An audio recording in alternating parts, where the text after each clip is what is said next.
Today my guest on We Are High Stakes Poker is Rui Cao. Rui, 32, from London, has been playing poker for 12 years, 7 years of which he's been playing at the highest stakes. He used to play online in the biggest PLO games in the world, but today he spends his time playing short deck cash games in Macau and has been doing so for the last year and a half. And today we're going to learn a little bit more about the backstory of Rui. We're going to learn about his purpose, the visions and values that guide him in life, and figure out some of the strategies that have guided him through his poker career, where he ultimately now sits in the biggest games in the world. So Rui, never met before? Yeah, first time. Tell me a little bit about yourself. I'm 32 years old. I grew up in France, but I'm originally from China. And now I live in London. And I've been playing poker for the last 12 years now. 12 years? Mm-hmm. And high stakes since, I would say, 2010. Online first, and then mainly live for the past few years. How was it growing up in a completely different country? Because I know it was hard for me. I'm half Chinese, so okay. I found it incredibly challenging when I was younger. What was it like growing up in France? Yeah, me too. I came to France when I was 6.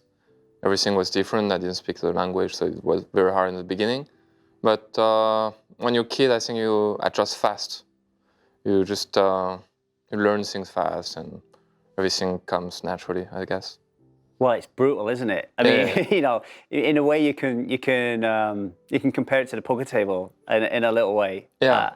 I found the playground to be the most scariest place I've ever been in my life. You know. Yeah. Maybe. Yeah. I think I'm good in poker too. I mean, adjusting. So maybe it comes from my background. You know, when I was a kid, and first few words I learned is like "shut up." I didn't know what it meant. You know, it meant. So I went home and asked my mom, what no, shut up mean? And then she told me. It was very funny, you know. I said, oh, okay. I remember moving to Wales from England, which is like, I mean, we're landlocked, but a completely different country, and they spoke a completely different language, and I had to learn their language, but you have a completely different accent, and then all the kids start picking on you and teasing you, and it's a nightmare. When did you find poker then? I know you've been playing it for 12 years, but you know. With some friends, we were playing a lot of video games, and I think it's kind of similar things, you know, gaming and video game. And they started playing poker. They showed me this, and I had some friends in at school to play who was playing poker, and we were playing some home games and just learn from there. And what was you like when you was in school? Was you one of these super brainy, clever kids, or was you one of these kids that messed about and didn't really want to learn? No, not too much. I was pretty good in like scientific, I don't know the word in English, scientific classes, yeah. Science, yeah. And not too much fancy, not like, I was pretty lazy. I guess I used to learn fast, but not very, you know, don't work a lot, so I was not very good everywhere, but just in some classes where like you have to be good in logic and stuff like this. Did you like school, or did you can't wait to get out of the place? It's okay. No, it was okay. I didn't like after high school was better. I think more fun. You have more freedom. You can go to classes and you could miss some, and it was not like, you know, punished. You won't be punished if you miss some class. More freedom and more grown up, I think. My eldest boy is 17 at the moment, and this week he's doing they call them A-levels in England, you know, the ones that allow you to go to college or not. And he's really freaking out, he's really stressing out. He's like, Dad, I don't know what I want to do in my life, I don't know what I want to be, and I just keep saying to him, it's okay, you're not supposed to, you know? But can you remember back when you was that age, what kind of things were going through your head in terms of what the expectations were of you at that age when you were about to leave school? I think I never really, I don't like to plan things. So I'm always a person who takes life as it comes, you know. I don't even plan, you know, a week, you know, what I'm doing. And you've always been like that? Yeah, I've always been like this, you know. A lot of people say, what you're doing, your plan for, you know, in 2 months, we're going to do that. I say, I don't know, you know. Are you going to Vegas? They say, I don't know, you know. I never know before. Where does that chilled out vibe come from? Is that like from your parents or your siblings? Or? Yeah, I guess my parents were a little bit like this. No, they don't like too much to plan, but like not as much as I am, because poker make you a little more like this, more extreme, and because it gives you so much freedom. So never plan things because you never have to, I guess. Can you remember the time when you were playing this game and then you realized, I think I want to play this forever?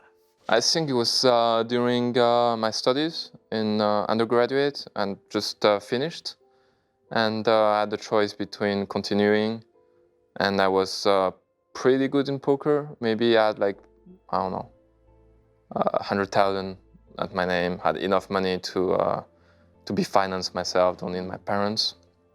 So I just said, okay, give it a try. And this was online? Yes, online. Did you have like, I'm going to give myself a year or 2 years, and if I blow it, I'm going to go and do it? I would say, you always say that, but I think in my heart, I probably know, like, it's going to be very hard to come back to school, even though, I don't achieve what I wanted to. But I hope, give it a try and see after, Like I said, I don't like to plan, but probably coming back to school if everything's going wrong. It's kind of like you fell into the right career, because you said you're kind of lazy, you don't want to you don't want to plan but anything. It was in the beginning. Now for the past few years, I just work more. I've been forced to. There's some periods like I probably wasn't very good and needed to step up, and work and become better in poker. Well, you get that a lot, don't you? You get people saying, when I was younger, I was in school, I wasn't really interested in learning and studying. But now I'm older, I love studying, exactly. I love learning. And I guess, why is that for you? Is it love of the game? You're interested in something all of a sudden? I think at some point you have to, otherwise you can't be winning. I like to win, and I'm lazy. So at some point you stop progressing. So you stop being better and better, and competition catch you up. So at some point you're forced to learn, forced to make efforts to survive, just like this. And what was the family opinion when you decided that you're going to be a poker player? Because I know some families don't care, others go absolutely mental. Yeah. How did you? No, mine were not very happy in the beginning, but it was okay. I just I think I convinced them that it's my choice and it's my passion, and they can trust me. Seems like you had some powerful motivators, right? You don't want to go back to school. You need to prove your family right. Actually, I finished. But you don't want to get a job. My BBA. Right. My BBA. So I wanted to do MBA and like master and stuff like this. So I did 3 or 4 years after high school, and I could take a break and then continue later, passing other tests. So it makes sense. It was not during midterm of. Was there a moment when you're playing online that something changed? Like either your game changed, or you had a real good financial score, that something that really propelled you from being in the greater, wider pool of poker players to this like niche kind of like high stakes scene? I think we had some good French friends. We were like a group of French players who all help each other. I think we were like very smart and very. Some were very disciplined, some were like, we all have different kind of characters. And I think we all help each other into like moving up in stakes and becoming better players in general. How do you find each other? Because I've been thinking about this myself recently. I actually don't remember. It's like, we had, just some of them, I met them in tournaments, when I was playing tournaments. And traveling around, so you just have connection between French players. And then someone started a site called Limpers. It's like Cal Runners, but in French, coaching site. Right. And then he asked back then the best French players in like different games, and then we had a little group. So you use coaching? Yeah. We had a coaching site for not very long. How did you find that? I didn't like it too much because I think I'm not super good in coaching, but it was okay. I learned too, because sometimes when you think about what you do, make me help getting better in my game too, because I just thought like, why do I do this? Sometimes I do something I don't know. So when I need to coach, I think more about some sports and help me get better. I think that's why Twitch at the moment is very good, because like if someone is they're on live stream and they're trying to explain every single hand. It's like reinforcing. Good, it's like reinforcing that learning and commentary. I imagine Kane and Randy, who's out there at the moment, it's kind of reinforcing their learning all the time, isn't it? Yeah, it's pretty good actually learning when you try to explain and to put on paper why you do things. You know, something you do it as a reflex, as you know, you do it because you know everybody's doing it, or you do it from your memory and stuff. But when you think about it and put it on paper, I think it reinforces like your how do you say it, why you do this, and reinforce your opinion on what this kind of sport, what to do. Because you have to fully explain it. Yeah, you have to fully explain. And if something doesn't make sense, you say, it doesn't make sense, and maybe give you a new idea of how to play this, you know. I used to have a coach and he used to really bug me. He used to say, why have you bet $5 there and not 7? And that question used to drive me insane because I could never answer it, you know. And I realized in that moment, this is not for me. I'm never gonna be a professional poker player. So back then, when you're playing, you're coaching, you're getting into this. It's video coaching, not personal coaching. Yeah, like online coaching. Yeah. Not too long. How are you feeling about poker then? Is it like completely overtaking your life? Are you like completely in love with it, and everything else just goes to the side, or is it just a part of your life and you're in love and you have hobbies and interests outside of that? I was like 100% poker. I was, you know, it's like from the time I wake up until I sleep was poker, you know, fully poker. Way more than now, you know. I just wake up, play poker, eat with some friends, talk poker when we eat, you know, what hands we played, what we're doing. Afternoon, it was entire poker for a few years. I remember being completely football mad all my life, thinking I would be Manchester United mad until the day I died. Nothing would get ahead of that. And then I found poker, and all of a sudden it became like this mistress that dragged me away from my football, and I could never explain it. Maybe you could do a better job than me. What is it about the game that makes you want to get up and do nothing but that? I think it's because it's a game where everybody gets better. So you play this game, you think, oh, it's a fun game, and you have a progression. I think it's you get addicted to getting better and better. You know, the more you play and the more you understand, and you want to reach a higher level every time, and you're becoming better and better. And I think it's what gets you in the game. It's patient to get better. I think I would say that. So, what are your metrics for success then? Are they financial? Are they something more abstract?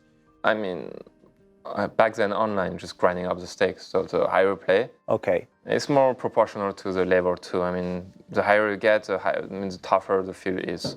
So I took it as a video game. You know, it's like, oh, I want to play 50-100. You know, not only for money. Like back then, actually, not even for money. You know, I didn't care too much about the money itself. I always had big swings, and always, when I was younger, I always didn't care if I lose too much or win too much. I just wanted to play at the higher stakes because it was where you get the best players. So your relationship with money actually helped you, because it's like, I've got no problem sticking all my bankroll in the middle, which has got to be like, although you have to be disciplined, there's that risk element, that danger that you need to be able to get into, right? Because I was watching a video of yours before, I mean, maybe a couple of years ago, and you talked about discipline and how you battled with that a little bit in life. Tell me about that.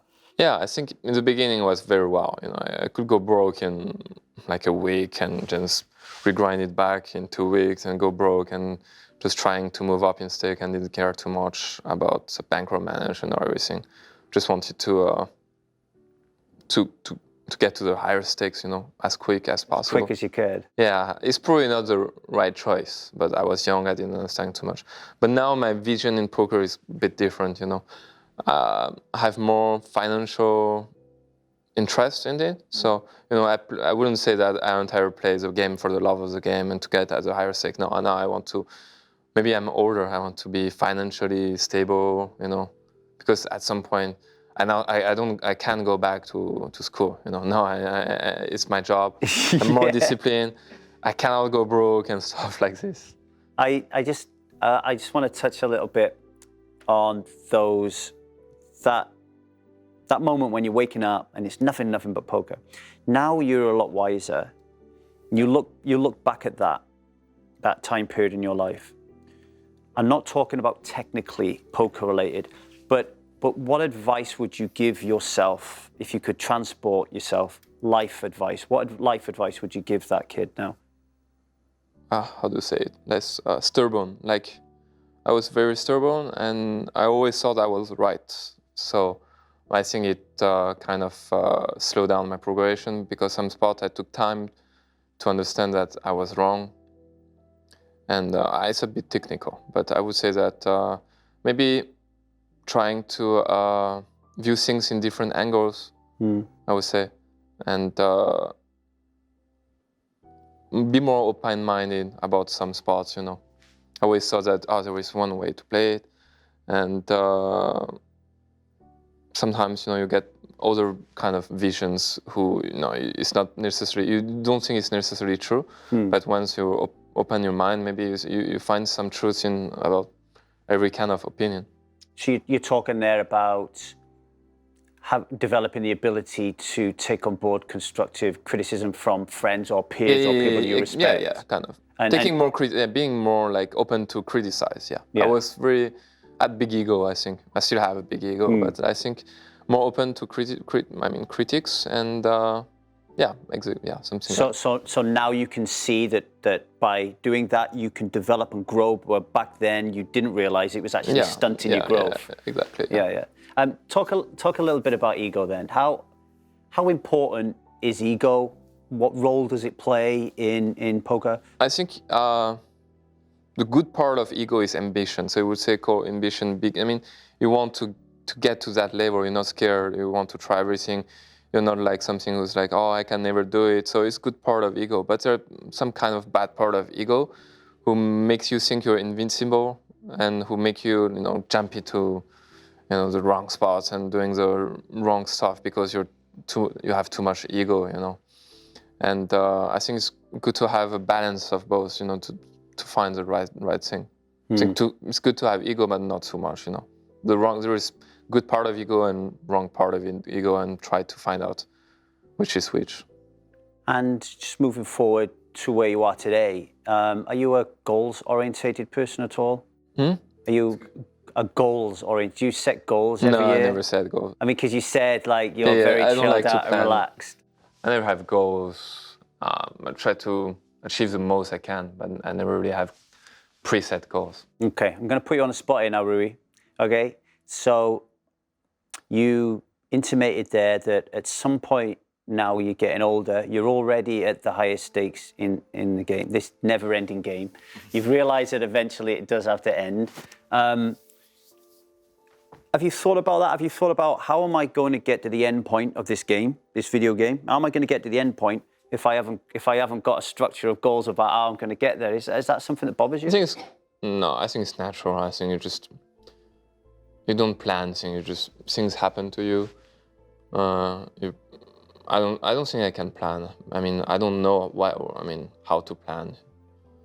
I think I'm probably playing, already pretty high stakes, maybe the higher stakes. One of the highest in the world, stakes in the world, and we just see from here. So I don't know. Hope to stay there as long as I can. That I sense that there's more of an intuition then. So you'll know when the right time to step away is, more than an arbitrary number that I need. Everybody's saying that, but I think poker is kind of hard for this. You don't know when to step away. It's very hard to change because all the top players were very good in one thing, poker. And if you want to change something, you're going to be very bad in the other thing. And if you're very bad in something, you just lose motivation, and you always come back to poker because you're already very good in poker. Right now I cannot do a normal job, so maybe I don't know many poker players, especially the higher stakes one, who just go and work in just normal normal company. It's very hard. And if you want to start something, you'll be very, very bad in the beginning. Like you want to do a startup, I don't know, create a company, you'll be making huge mistakes and you just lose motivation because you were very good in one thing and now you start another thing. You need to start from scratch. So I think it's very hard. That's why I think it's very hard to make a transition. It's funny with poker, isn't it? Because just picking on football a little bit, the professional footballers, they never want to retire. They're forced to because they get too old, they get too slow, they have injuries. But in poker, we always talk about this. So when are you going to step away from the game? Why do you think that question gets bandied about? Is it because it is so tough? No, I think poker is like, for most people, you think that poker, you don't achieve anything for the world. Maybe it's because of you don't create value, you don't do anything. Maybe it's like kind of sports, but in sports, at least you just inspire people. Maybe you entertain people, on TV and stuff like this, and it's good for health. So maybe you inspire people to do sports and to achieve perfection in one thing. But in poker, it's a bit different. Maybe it's related to gambling. It's not as good as an image than in sports. So people are not, not as much as inspiration as sports players. So they want to do something that inspire people, maybe, or maybe something that change the world, or maybe something that helps the world somehow. I mean, maybe. But I do think that poker is still doing something, It's like a lot of people love this game. It's like a good entertainment for many players. And it's a good part of gambling, I think. I think those, a lot of the challenges you spoke about there, a lot of the poker companies, if they're going to survive as gaming gets more advanced and more interesting and more absorbing with VR and that kind of stuff, they're going to have to up their game, and they're going to have to go a little bit eSportsy, and they're going to have to get a little bit more entertaining. How would you feel if all of a sudden tomorrow you woke up and Rui Cao was like walking into a stadium and your games was being beamed live and you had all the fans and that kind of stuff? Yeah, I would think it's very fun. Yeah, I would love it. You wouldn't mind it, but I'm not sure it's poker. It's hard to mix poker and sports. I mean, and video games. I know some sites are trying to do it, but I think it's very hard. I think it's not as entertaining as esports or sports. So maybe this part is very hard. Yeah, that's just where. But it's very enjoyable to play itself. But to watch, I don't know. I think the game would have to change. Even with something like Short Deck, which has a lot of action, it's still not good. It's still not good to watch. I think the fun is yourself risking something and doing something it yourself. Watching it is not that fun. I could watch. I go on Twitch, but I rarely watch poker. I watch video games. It's way more fun than playing. Who are and this doesn't have to be within poker, but who are the people that you look up to? Who are the people that inspire you? In poker or in poker, real life? Yeah, it doesn't matter. Yeah, poker. I used to have some, people. Oh, I would like to be like them. All the superstars back then when I started poker. And in life, many people who succeed, by themselves. So got inspiration too. Any names? Like famous name, Elon Musk. He's crazy. This guy created. I mean, everything from scratch. People say, I want to build rockets. People laugh at him, and he succeed. Very cliche, but So are we gonna see you on the planned mission to Mars? Yeah, hopefully. But I mean, Elon Musk is he is a very popular, inspirational figure within poker. I've asked that question to 100 poker players. He comes up quite regularly. Why do you think that is? I think not only in poker world, I think everywhere. It's incredible, man. But I would never be like him. I'm not as disciplined and hardworking.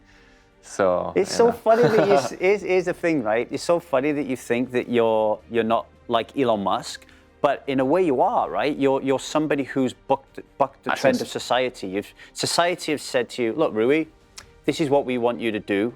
All the advertising, the media, this is what. And you said, I'm not doing that.